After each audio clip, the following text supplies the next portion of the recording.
Hi, everybody. It's Lori Webb, and I'm here with the Entrepreneur Hotline today at this point in time, 10 o'clock, our time in Central European time here in Denmark. I'm here with my friend and colleague, Rasmus Holm, who is actually the co founder of a wonderful nonprofit named Skraldejagt. I do not know if Rasmus has sound, so we are testing it. Rasmus, move those pretty lips.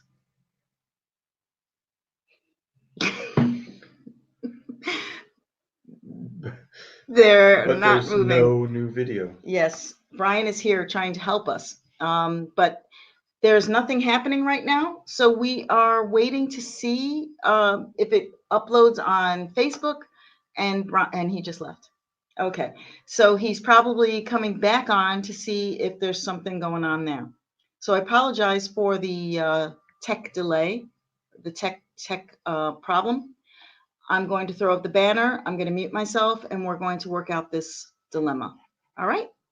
But otherwise, come back and hear about Skraldejagt, or if you don't speak Danish, Trasher Hunt. He's coming back in, so maybe.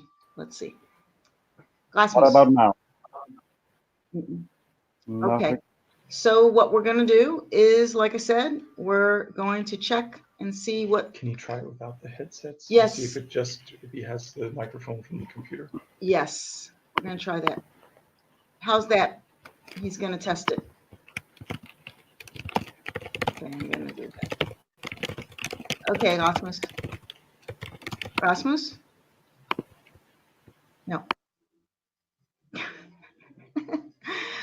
Oh boy, yes, it's quite an event. We are not seeing, there is a little bit of a challenge. It tells me the microphone is working. If you are able to hear Rasmus, it would be really much appreciated if you would let us know. It says his What about mic's now? working, but I do not hear him. Is it coming up on Facebook? Is it working now?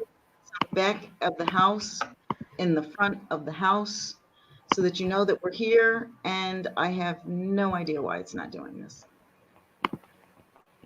It's not working still, I guess. You have a latest post.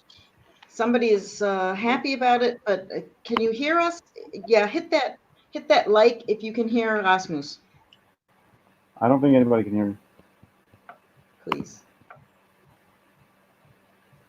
Or if you want to leave a message. Rasmus, you need to say something so they can hear if you're Speaking. Hello. He's speaking, but I can see his lips. Okay, now Is it us? No, it's not us, right? Oh my god. Oh, Rasmus, are you there? No, he left. Oh, wait. We were muted. Yes. It's the we muted that for the playback. Oh no. But that's why I asked, right? Here he is. I don't hear him here either. Did you hear him? I don't hear you. It's the yes. We muted that for the playback. That's why I asked. Okay. Come back, Rasmus. Come back. Rasmus, come back. We realized what the tech issue was. We are so sorry. Yes. Oh my goodness. All right, ladies and gentlemen. When Brian and I were together, Rasmus? Hello, can you hear me? Yes, I can. Yeah. Yes. It was muted because of the feedback on the discussion. You probably followed that. So sorry. Ladies and gentlemen, again, I want to introduce Rasmus Holm. He is the co-founder of a wonderful nonprofit called Skraldejagt, which is treasure hunt. And he is going to explain to you a little bit further about that, a little bit about himself, and some of the great initiatives he's a concerned citizen and of the world, and he's going to share with you some of his insights and overall general wonderfulness. So yes, I'm going to leave Rasmus. Bye. All right. Thank you very much, Lori. Um, so thank you very much for having me here, and I'm very happy to be able to speak a little bit about my organization and the different methods we use in order to engage people with environmental issues, especially relating to trash. Um, in short, I have co-founded an organization called Skraldejagt, which roughly translates to treasure hunt. So combining kind of the word treasure hunt or the concept of a treasure hunt with trash. Um, and what we very concretely do is we've been running the organization for about a year now, and every last Sunday of the month, the last year, we have gone out with other concerned citizens and collected trash in different parks around Copenhagen. Um, and what we try to do is engage people. Let me start with another place. Right now, we're living in a situation where you can basically find plastic and other types of trash from the deepest part in the ocean to the snow in the U.S., like inside every single snowflake, to glaciers in Italy and many other places. And I think it's not unlikely that within most of us and everybody who's with us here today and watching and viewing this stream, most of us probably also have microplastic inside us. So to say very, very broadly and provocatively, we are currently drowning in trash. At the same time, I also think it's quite normal and quite human in a way to have a certain distance to this big issue that is currently overwhelming our economic and social systems, because I think trash is a thing that is easy to distance yourself from. I think it's very human in general to distance yourself from your waste products, whether it's poops, farts, or pee. We all prefer to kind of have a little bit taboo about it and push it away. And I think this also goes for trash, whether it's plastic or cigarette butts. And we all have a relationship to our friends and our families and the people around us and our local environment and so on. But I think it's also extremely important that we have a relationship with our trash. And in very few words, this is what our organization is trying to do, is reconnect people with the trash of their local environments and the trash in their daily life. And we do this primarily through three methods, which is community play, storytelling, and kind of discovery journey. So briefly to go through them, to go back to the first one, community play, we really try to create a positive experience around picking up the trash, which is basically gamification process of picking up trash. Concretely, right now, what we do is we have a competition during the trash collections about who finds the weirdest or funniest piece of trash.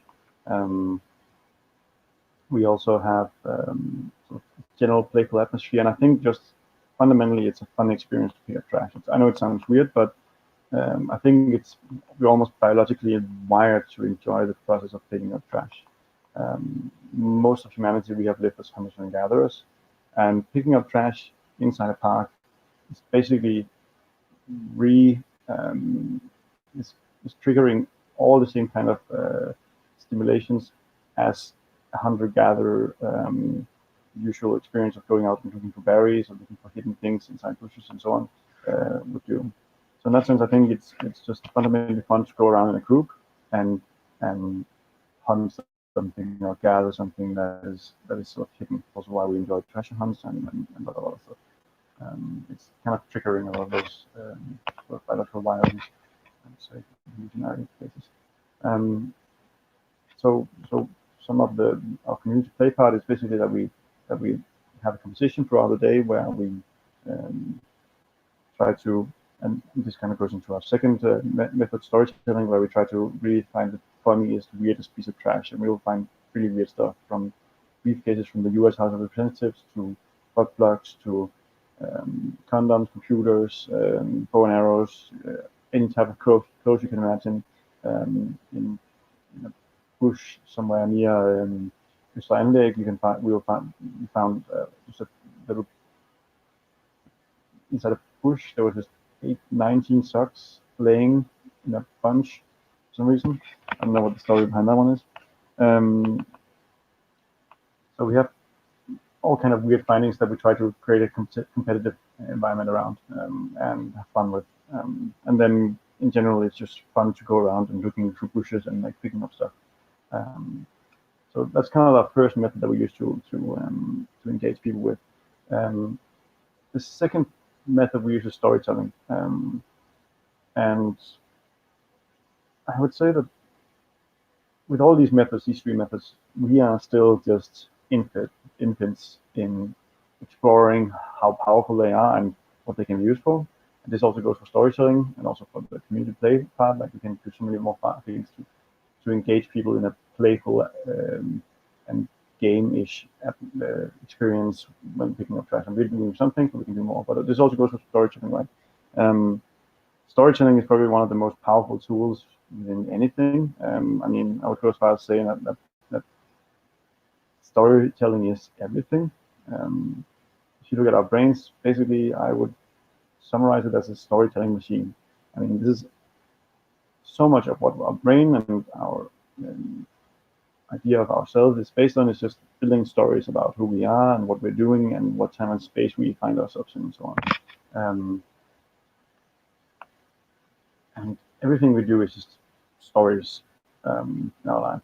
So we believe that storytelling is a super powerful tool, and we use storytelling both as a tool to engage people and to reconnect them with the trash, in the sense that at every event we will also take a moment to, especially when we have our competition about who finds the wheel, to go through what is the story of this trash ending up here in this park, and where did it come from? Like sometimes both from like the process of, okay, think about the process of, okay, if this was produced somewhere, then somebody shipped it to another country, and somebody bought it in the supermarket, and then it ended up in this plastic wrapper, ended up in this park. Where you can also be like, what is the story behind this computer that we just found stored up, kind of stolen away, or the 19 socks left in the middle of a park. Like really trying to push people into thinking about the stories that sometimes are imaginary and sometimes are more realistic, and stories behind the trash. And what happens, I think, what we're trying to do at least, is engaging people in stories about trash will make them feel more connected to trash, and in general also engage with the issue of trash in a deeper way. Lastly, and again, the storytelling, I think it's again something that's we're deeply wired to. I mean, I think fundamentally we are born to think in stories, and this is really what we're trying to also engage people with, and building, changing the narrative to include trash in our stories of our daily lives and who we are and so on. So reconnecting us to trash in that way. The last method we use is discovery journeys, which in short I could describe as basically once you start to learn to listen to the stories of the trash leaves behind, and again go back to storytelling in a way, you start to see another layer of the city. This is something I've personally experienced, and I think also a lot of participants have experienced of our events, is that once you start digging through the trash of a certain park that you have walked through 100 times, you see a whole other side of that park.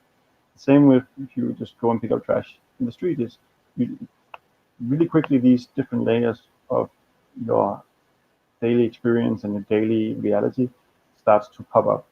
This could be underground environments such as a drug market, or homeless people, or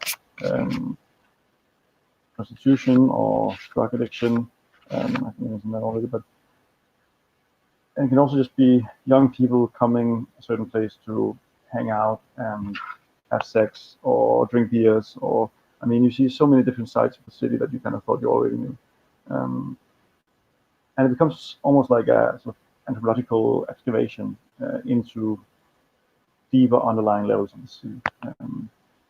And this is again trying to reconnect people both, because I think we're living in also in a time where, first of all, people are feeling, I see two tendencies that I want to address through these kind of methods also.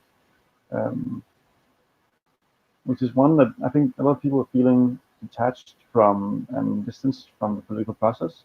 I think they are feeling increasingly detached from and disconnected from the local environment plus the global environment, both politically and socially. And I think what we're doing in Treasure Hunt is, or Skraldejagt, I should say, is at least working to reconnect and attach people again to these different boundaries, because first of all, you're coming out in your local environment and doing some concrete tasks that allows you to get an instant feedback and a sense of ownership over local close environments, local environments, and you get to do it with other people, which also creates a stronger sense of community, which is also again why we don't just use play, we also use, like, it's very, the community part of the community play is very important.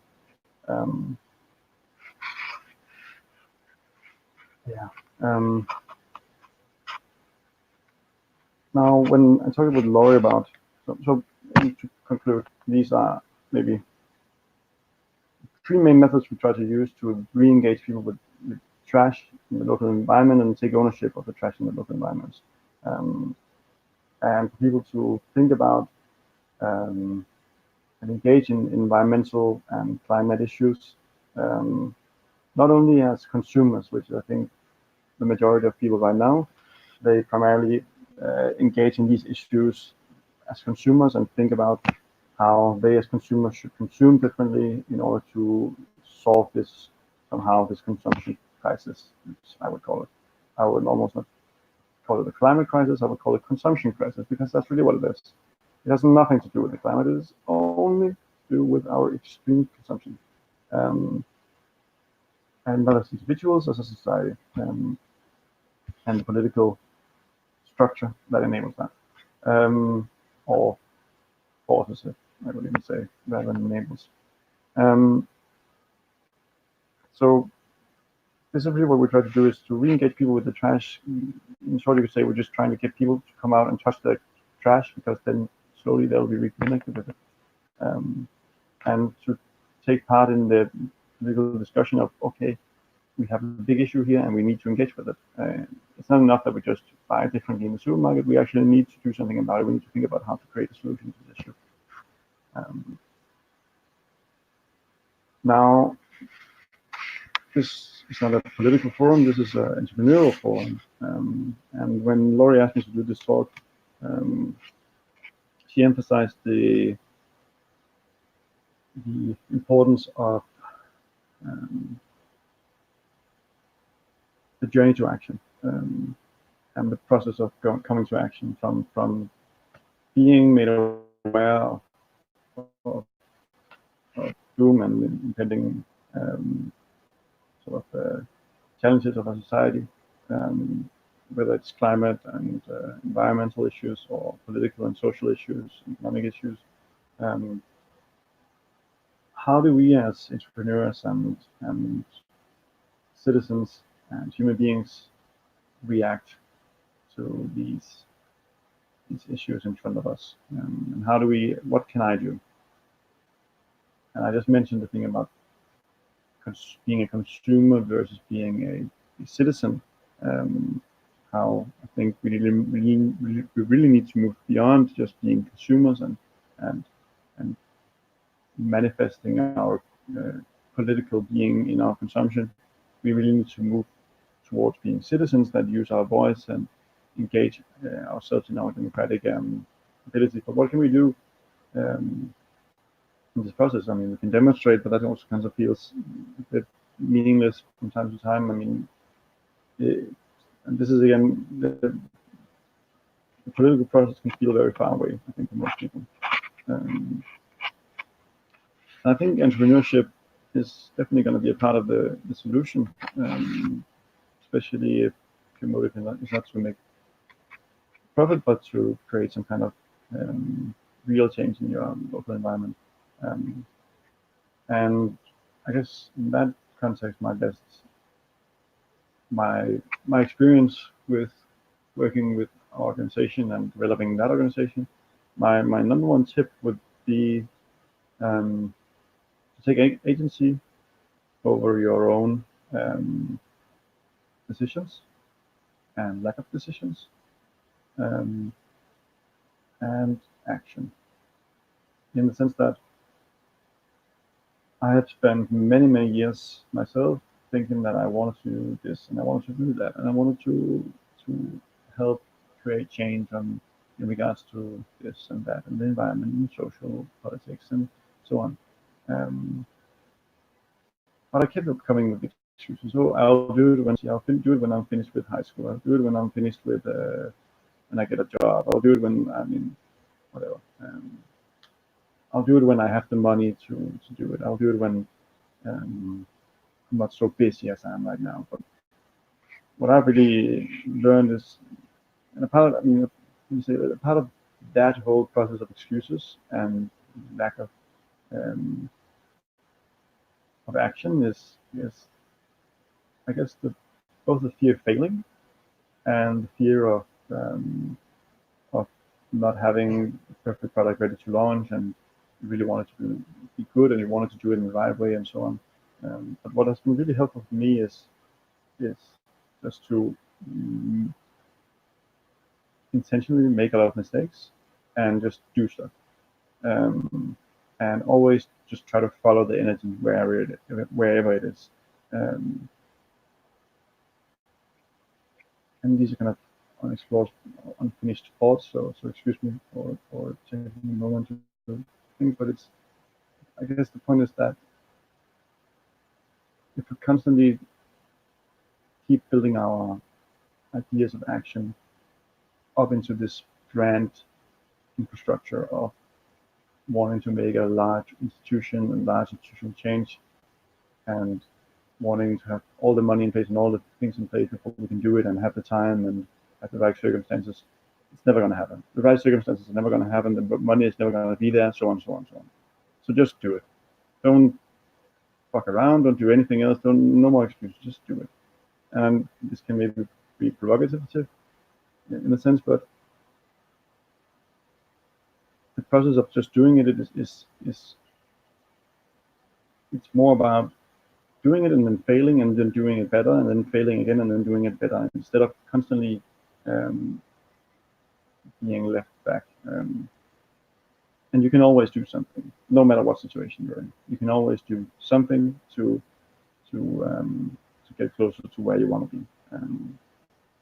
And I think when we talk about agency and empowerment, I think real empowerment really is formed in this process of just doing it and not being like removing the ego in that sense in regards to that, and just I don't care if I'm gonna look ridiculous when I do this. I don't care if people are gonna laugh at me when I do this. I don't care if people think this is a stupid idea. I'm just gonna do it, and then I'm gonna do it again afterwards, and I'm gonna do it better and constantly improve and constantly try and constantly fail. For me, that has at least been a much more effective way of creating progress and real empowerment within myself, in the sense that the more I do it, the more empowered and emboldened I get to keep doing it even further.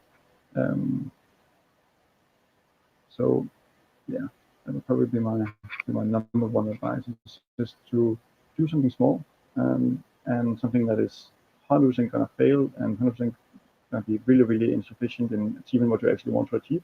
But just doing it takes you so much further than sitting and planning the next step. So don't overthink it. Of course, this is of course not black and white, and there's certain circumstances where you want to wait and rethink things and you don't want to waste people's time. But I think there's a greater chance, there's greater risk associated with that strategy in most cases, because in most cases people just need to do it. There's greater risk of loss in the overall picture than there is from just doing more things more often, and then failing and sometimes wasting people's time. But I think in the overall picture, you're gonna move so much further if you just follow the energy, follow your gut feeling about, okay, where do I have energy right now to do something, and then don't push it to tomorrow, because tomorrow you won't have the energy. So just almost, not always, but in most cases, just uncompromisingly following that energy flow wherever it comes, and constantly doing and then reshaping and doing again. That would be my big advice in that regard.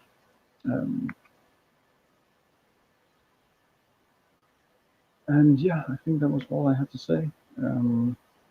I am not sure if Rory want to jump in again and we can have a discussion, or if I should just exit this. Oh, here she comes. You're muted, Laura. Oh, there you are. I'm here. I'm back. Sorry, I was working on some things in the background while I was listening to you. But thank you, Rasmus, for sharing about Treasure Hunt. Don't worry. I'm not sure if you were able to, or if you thought to share some of the details, but let's, in terms of getting started, when did you get the idea for Treasure Hunt, and how many treasure hunts have you successfully completed? And I'd like to, three things. When did you get started? How many have you done up to now? And I want you to walk me through one. All right, sure.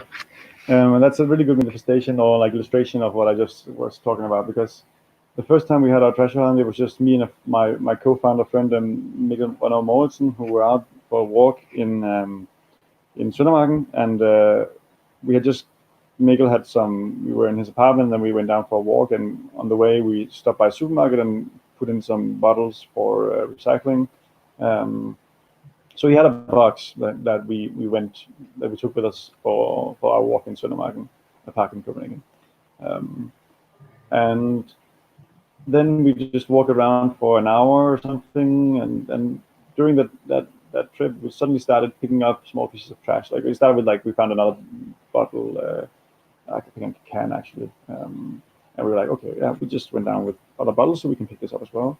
And then we saw a piece of paper and we picked that up, and we started talking about trash, and we were both politically engaged, both of us, so, and have political backgrounds, both in our studies and in our spare time. So it was natural for us to go into a sort of societal discussion about trash as an issue and environmental policies. And we just kept collecting trash, and it became kind of fun to, oh, there's something in the bush over here, and so on and so on. And then we found like a bow and arrow during the trip also, which was kind of weird. And by that, like, end up like an hour and 2 hours, we had like a whole box filled with trash and this weird stuff that we found on the way. So this was kind of, and immediately, I mean, this was how it got started really, because immediately afterwards we were like, okay, it was super fun. We had a good time, we had a good talk, and we had actually a lot of fun, like going around picking up. It was kind of like a treasure hunt. We should call it treasure hunt or Skraldejagt in Danish, right? So it was just very immediately and very natural. And we were like, okay, let's do this again. We'll invite some people, maybe nobody would come, but let's just fucking do it. And we went ahead and invited out. Sorry? I said, when was that? And that was, I think it was like September or August last year. Okay. Yeah. And then we started by holding one event, and then we were like, this was kind of fun. And I think the first time, I think 9 or 10 people showed up or something, all of which we knew and like were friends and friends of friends.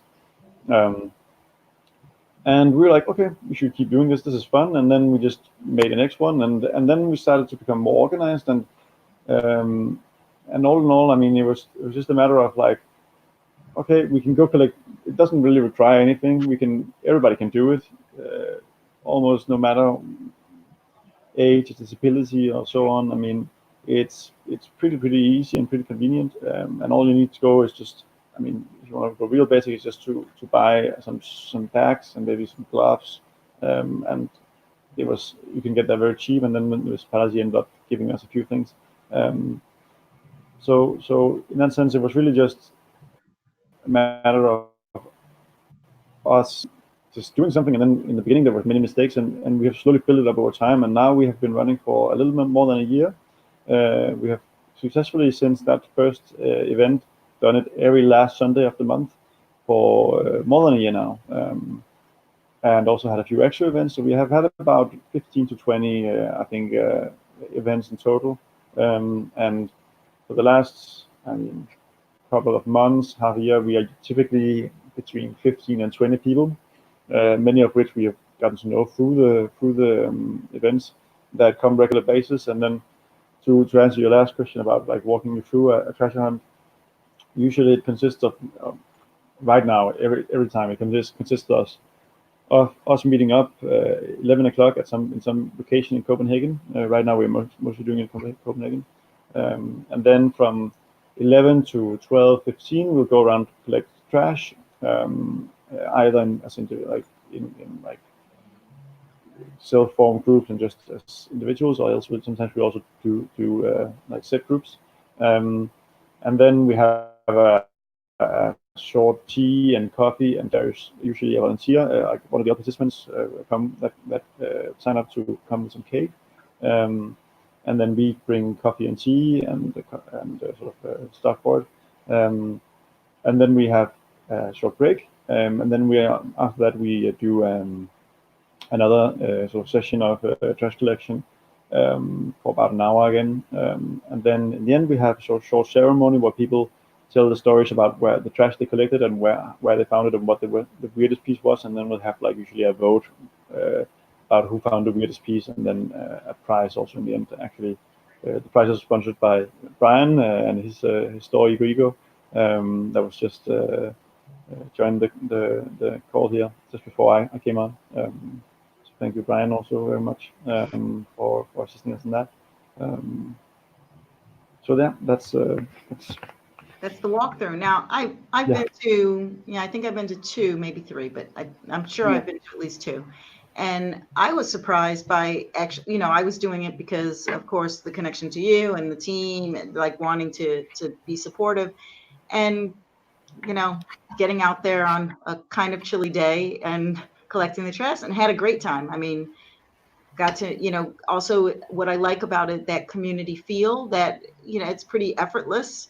You feel good because you did something interesting, but you also learned something. So I think, when we were in Park and the strange tales that got spun about the crazy I mean, it was just, you're just dumbfounded by the things that people are throwing away in a park.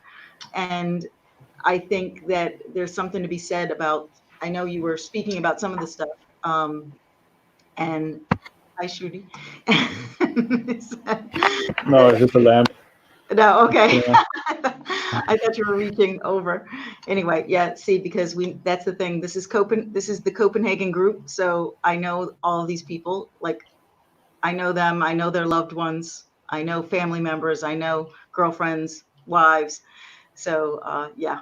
Anyway, the point is that what I was the reason I was like pulling some of this out from you is because for people who are, like you said, it's really easy to get started. It's really something that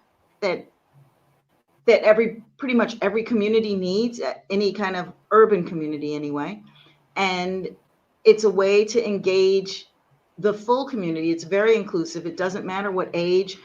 I remember being really impressed by, I know they're like a part of your tag team. They're basically always there. The 2 youngsters who always end up finding the weirdest, strangest, largest trash. But it's a good thing to do for families. It's a good thing to do to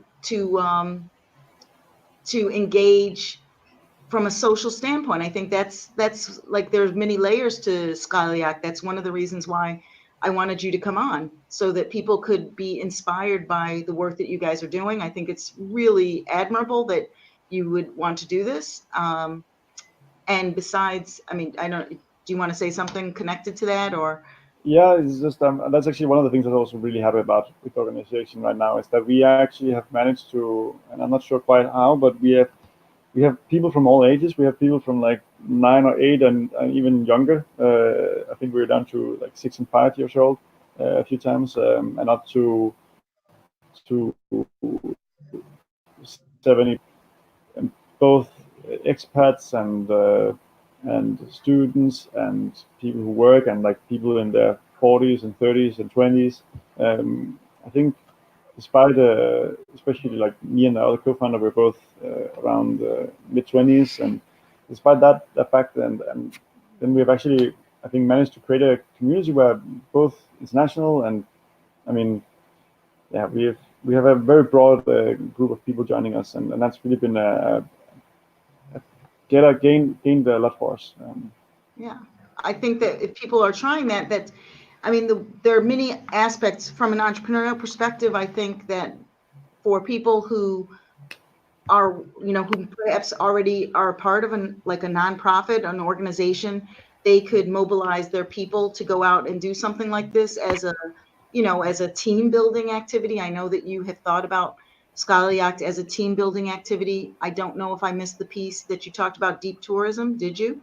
Did you talk about deep tourism? And then I didn't mention that word, but I described the process basically. Okay, so I deep mean, tourism. expand upon that is it in the discovery part journey where you get to see another layer of the city that you thought you already knew, and I think in that sense, like the picking up trash is also a great experience for tourists, both local and cross cultural international tourists. But really, I mean, we can spend a lot of time like flying to Rome and seeing Rome, and spend a weekend there and kind of get a superficial view of the city. And I mean, no matter what, if you go somewhere for a week or 2 weeks maximum, it's going to be superficial. So what the experience like the Skraldejagt can be is a kind of deep tourism experience, in the sense that you get to really be a tourist in your own city, and in the park you've walked through 100 times, in the sense that you see like these hidden deeper layers once you learn to listen to the stories that the trash leaves behind. Yeah, I think it's really it's an innovative way of thinking of tourism. It's a great way to engage maybe marginalized people from marginalized areas to come in and meet others. Especially, I think this idea that you incorporate that tea time in there is also a really nice little piece, because it's a chance to connect with your fellow Skraldejagt. When we're broken down into teams and then we come together, and usually the people who are bringing, they're bringing homemade food, like they're bringing homemade treats. So you get a nice, it's a very personal experience. That's what I'm trying to say. It's an intimate experience. You go out and it gives you, like you said, there are a lot of layers. So that's wonderful. Now I'm going to move over to another side of it, and I'm really sorry I didn't get to hear what you were saying. So if I'm repeating myself, if it's something you covered, then you can, yeah, I covered that. Recover it in a sentence then. But the idea of also, what does it take to get a nonprofit off the ground? Because you decided to establish this as a nonprofit, and I imagine there was a choice in there. There was some thought put into it, and you've also reached out to get funding. And what has that been like for you as a young entrepreneur, while you're also doing so many other things?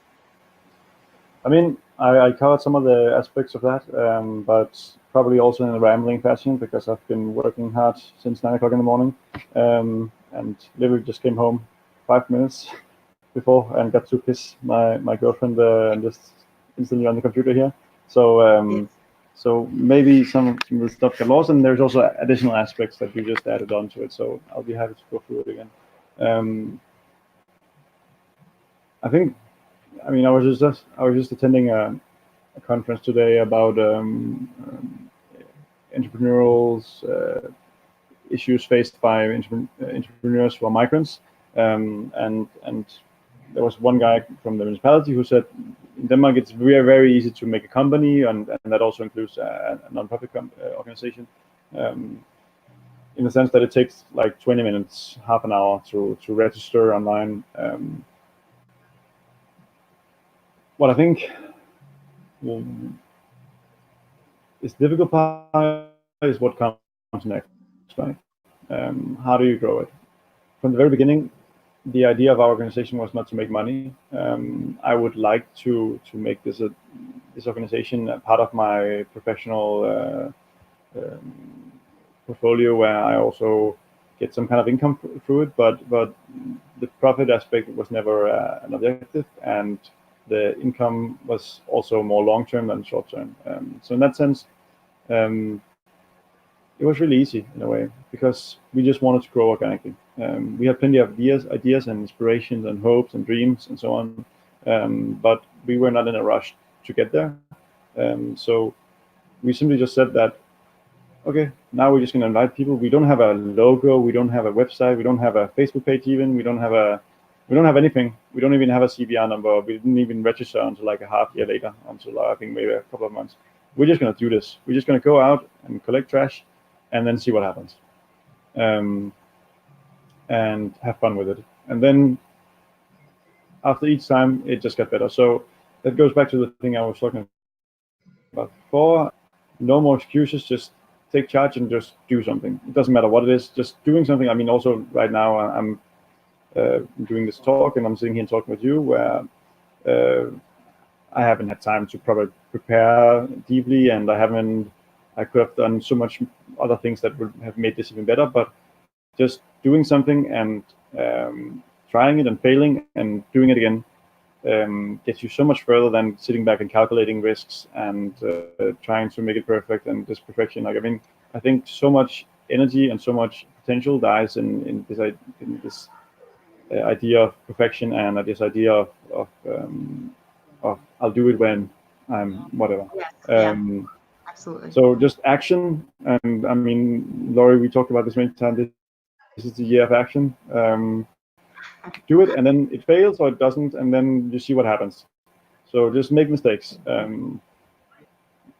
That is really the motto I would go with here. It's just try it out, and then something will happen. Absolutely. And I think for people in Denmark, then great. It is that easy. You can go and get the information where to sign up if you want to start. You know, if you need a CVR number, if you want to get, you know, you want to get. You don't need it. You don't need it until you get to a certain level. So that's true. But if you are kind of in the process and you want to get it, it's not an administrative nightmare to do it. But of course, then there are things that you must, of course, manage, because as soon as you do it, then there are things administratively that you're going to have to adhere to. But the idea, like, for what I would say is, mm-hmm. if I can interject, I think my argument would be that all that administrative bullshit and bureaucracy and so on, it will align itself in the long run. Just do it. Yes. Just do whatever you want to do, and then the bureaucracy will either follow or you will figure it out. Doing it, and then we can figure out the details afterwards. And then once you are already in the mode of doing it, then it becomes so much easier. Okay, then you have to figure out, I mean, that's also with the Danish system. It's easy to register, but then you get the whole tax system, which is a fucking mess. So, and super, super complicated. But once you actually, you just take it one step at a time, and then you will figure it out. So instead of thinking about, if you start thinking about all those things before, if I have thought about, like, oh no, I have to make a CVR number, I have to make like VAT registration, I have to make other tax things as well, applications, which means I have to make a brochure, I have to make a website, I have to make a Facebook group, a Facebook page, I have to make a logo, I have to make, if I thought about all those things and made a business model and business canvas or whatever all that bullshit is, then I would never have gotten anywhere with it. So just doing it and then figuring out one step at a time what you need to figure out when you need it. instead of all this over academicization of the entrepreneur process, I think can really Yes. be harmful rather than helpful. So yeah. Yes. Yes, you make some points. You make some valid points. Context is everything. So I can, as you know, in many of our conversations, I definitely see your point. I think in some context, I am all about action, of course. I believe in that I will endorse imperfect action because I personally and have seen so many entrepreneurs who suffer from it, where I am in both camps. On the one hand, taking imperfect action. This is an example, this hotline. And then there are other things where I am frozen in time because it's not just, I want it to be just a little bit better, just a little bit better. And so, you know, the thing is, I think the lesson there is you never arrive. You're never going to be somewhere where you think, now I don't worry because everything I do is perfect now. I don't have to ever worry about that again.